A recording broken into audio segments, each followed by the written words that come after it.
بسم اللہ الرحمن الرحیم، اللہ کے نام سے جو رحمان اور رحیم ہے۔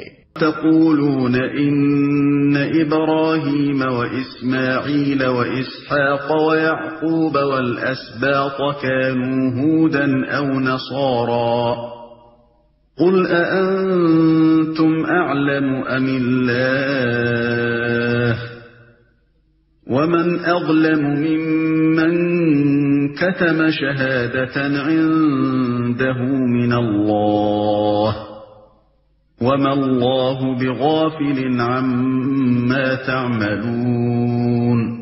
یا پھر کیا تمہارا کہنا یہ ہے کہ ابراہیم، اسماعیل، اسحاق، یعقوب اور اولاد یعقوب سب کے سب یہودی تھے یا نصرانی تھے؟ کہو تم زیادہ جانتے ہو یا اللہ؟ اس شخص سے بڑا ظالم اور کون ہوگا جس کے ذمے اللہ کی طرف سے ایک گواہی ہو اور وہ اسے چھپائے؟ تمہاری حرکات سے اللہ غافل تو نہیں ہے۔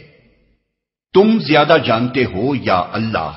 یہ خطاب یہود و نصارہ کے ان جاہل عوام سے ہے جو واقعی اپنے نزدیک یہ سمجھتے تھے کہ یہ جلیل القدر انبیاء سب کے سب یہودی یا عیسائی تھے۔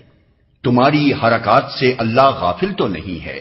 یہ خطاب ان کے علماء سے ہے جو خود بھی اس حقیقت سے ناواقف نہ تھے کہ یہودیت اور عیسائیت اپنی موجودہ خصوصیات کے ساتھ بہت بعد میں پیدا ہوئی ہیں، مگر اس کے باوجود وہ حق کو اپنے ہی فرقوں میں محدود سمجھتے تھے اور عوام کو اس غلط فہمی میں مبتلا رکھتے تھے کہ انبیاء کے مدتوں بعد جو عقیدے، جو طریقے اور جو اجتہادی ضابطے اور قاعدے ان کے فقہا، صوفیہ اور متکلمین نے وضع کیے، انہی کی پیروی پر انسان کی فلاح اور نجات کا مدار ہے۔ ان علماء سے جب پوچھا جاتا تھا کہ اگر یہی بات ہے تو حضرت ابراہیم، اسحاق، یعقوب وغیرہ انبیاء علیہم السلام آخر تمہارے ان فرقوں میں سے کس سے تعلق رکھتے تھے؟ تو وہ اس کا جواب دینے سے گریز کرتے تھے، کیونکہ ان کا علم انہیں یہ کہنے کی تو اجازت نہ دیتا تھا کہ ان بزرگوں کا تعلق ہمارے ہی فرقے سے تھا، لیکن اگر وہ صاف الفاظ میں یہ مان لیتے کہ یہ انبیاء نہ یہودی تھے نہ عیسائی تو پھر ان کی حجت ہی ختم ہوئی جاتی تھی۔